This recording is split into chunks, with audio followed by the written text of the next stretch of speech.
এই মুহূর্তে বড় খবর দক্ষিণ 24 পরগনার ক্যানিং পশ্চিম বিধানসভা থেকে আইএসএফ দলে বড় সড় ভাঙন।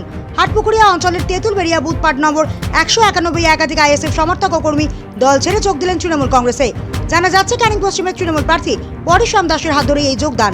আর দল ছাড়ার সময় আইএসএফের বিরুদ্ধে উঠেছে একের পর এক বিস্ফোরক অভিযোগ। প্রাক্তন আইএসএফ কর্মীদের স্পষ্ট বক্তব্য, আইএসএফকে ভোট দিলে বিজেপির সুবিধা হবে। এই মন্তব্য ঘিরে রাজনৈতিক মহলে শুরু হয়েছে তীব্র চর্চা ও বিতর্ক।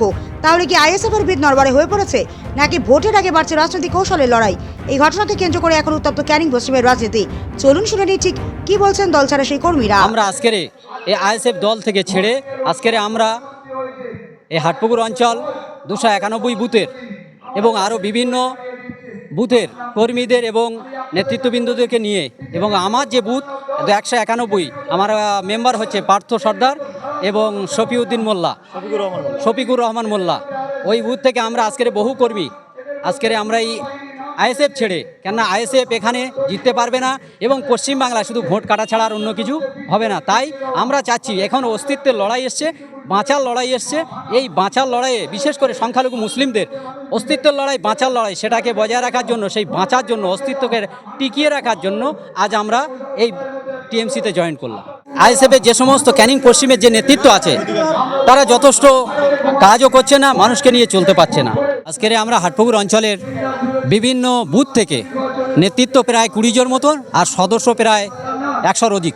বর্তমান যারা আইএসএফ করছে তাদের উদ্দেশ্যে বলবো যে তারা এই পরিস্থিতিতে এখন বিশেষ করে 2026-এর ভোটের দিকে লক্ষ্য করে যে মুসলিমদেরকে একটা বাঁচার লড়াই এসে গেছে। কেন বিজেপির যে বাড়বড়ন্ত যে হারে অত্যাচার হচ্ছে, আপনি আসাম দেখুন, মণিপুর দেখুন, যে অত্যাচার হচ্ছে, আর পশ্চিমবাংলা যদি আসে তার 3 গুণ হবে। তা সেই দিকে লক্ষ্য রেখে আজকের আইএসএফ কর্মীদের, আমার বন্ধুদেরকে, আমার সাথীদেরকে বলবো তারা যেন ফিরে আসে।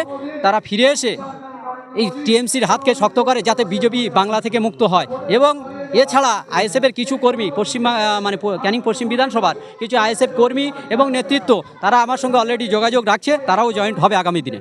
আজকের পশ্চিমবাংলায় মমতা ব্যানার্জি যে হারে উন্নত করছে, সেই উন্নতর আরও আগিয়ে নিয়ে যাওয়ার জন্য, উন্নতকে বজায় রাখার জন্য আমরা আজকের এই আইএসএফ দল থেকে ছেড়ে এই টিএমসিতে জয়েন করলাম।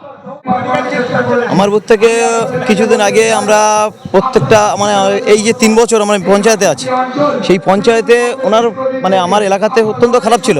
আমাদের বিধায়ক যখন থেকে বিধায়ক হলো পরিশ্রম দাস, সেই সময় থেকে আমাদের ওখানে অলি গলি, রাস্তাঘাট থেকে শুরু করে সমস্ত মানুষের বাড়ি বাড়ি গিয়ে পরিষেবা দেওয়া উনি দেখলো যে না, ওনারা ভালো কাজ করছে। আমাকে বললো দাদা, আমরা তো একটা ভুল পথে গেছিলাম, আমরা চাইছি যে আবার তোমাদের সাথে আমরা থাকতে চাই। তাই আমরা বললাম ঠিক আছে, তোমরা আমাদের সাথে চলে আসো, যেমন ছিলাম আমরা তেমনভাবে ভাই ভাইয়ের মতো কাজ করব, আবার সমস্ত মানুষের পরিষেবা দেবো একসাথে মিলে।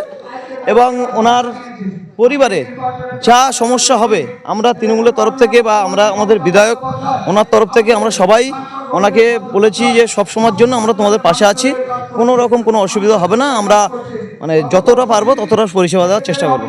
এবং এলাকাতে লাইট পোস্ট, এই কিছুদিন আগে গেল এসআইআরের সময় এনার দলের যে আইএসএফ নামক একটা দল বা বিজেপি একটা দল, সেই দলের একজনও কোনো প্রতিনিধি সাধারণ মানুষের পাশে দাঁড়ায়নি। আমরা সমস্ত মানুষের বাড়ি বাড়ি গিয়েছি, ওনারা দেখার পরেতে বললো না, আমাদের এই দলই আপনাদের সাথে থাকতে চাই, সেই বলে আমাদের সাথে এসে সরকারি যে সমস্ত প্রকল্প, যেমন বিশেষ করে এই যে আমার মেম্বার বললেন যে এসআইআর ফর্ম তো আমরা মেম্বারের কাছেই জমা দিয়েছিলাম বিএলওর মাধ্যম দিয়ে, কিন্তু সেই এসআইআর ফর্ম তো আমাদের ঠিক এসছে। তাহলে নিশ্চয়ই আমাদের কাজ ভালো করেছেন, এবং আগামী দিনে যাদের বাদ গেছে তাদের পাশে মেম্বার আছে এবং থাকবে, এবং সবার পাশে ছিল, এবং আমরা যে পরিষেবা, সরকারি যে সুযোগ সুবিধা, সেগুলো আমরা পাচ্ছি। বর্তমান যারা আইএসএফ করছে তাদের উদ্দেশ্যে বলবো যে তারা এই পরিস্থিতিতে এখন বিশেষ করে 2026-এর ভোটের দিকে লক্ষ্য করে যে মুসলিমদেরকে একটা বাঁচার লড়াই এসে গেছে। কেন বিজেপির যে বাড়বড়ন্ত যে হারে অত্যাচার হচ্ছে, আপনি আসাম দেখুন, মণিপুর দেখুন, যে অত্যাচার হচ্ছে, আর পশ্চিমবাংলা যদি আসে তার 3 গুণ হবে। তা সেই দিকে লক্ষ্য রেখে আজকের আইএসএফ কর্মীদের, আমার বন্ধুদেরকে, আমার সাথীদেরকে বলবো তারা যেন ফিরে আসে। তারা ফিরে এসে এই টিএমসির হাতকে শক্ত করে, যাতে বিজেপি বাংলা থেকে মুক্ত হয়।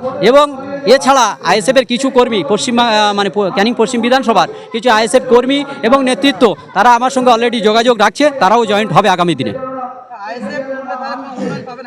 কেন পাবে না? সরকারের প্রকল্প সবাই পাবে, বঞ্চিত হয়নি। আমি যেমন আমি বঞ্চিত হইনি, হব না, বঞ্চিত হয়নি, সবাই পাবে। আমাদের তেঁতুলবেড়িয়া বুথে 191 পার্টে আমরা জয়েন্ট মেম্বার শফিকুর রহমান মোল্লা এবং পার্থবর্তী সর্দার আমরা কোনো দল দেখিনি, কোনো জাতভেদ দেখিনি, আমরা সমস্ত মানুষকে একসাথে পরিষেবা দিয়েছি এবং এসআইআর ফর্মের সময় আমরা প্রত্যেকের বাড়িতে বাড়িতে ডেকে খবর দিয়ে তাদেরকে সারা রাত জেগে আমরা ফর্ম ফিল আপ করেছি এবং সমস্ত যে এখনও পর্যন্ত আমাদের বুথে 66 জনের নাম ডিলিট করে রেখেছে। কিন্তু তারা মানে স্বাধীনতার আগেকার ভোটার, মানে স্বাধীনতার আগে তাদের জন্ম, তাদের ছেলেপুলেদের নাম মানে ছেলে মেয়েদের সবার নাম উঠেছে, কিন্তু তাদের নাম মানে 2026-এ ডিলিট হয়ে গেছে।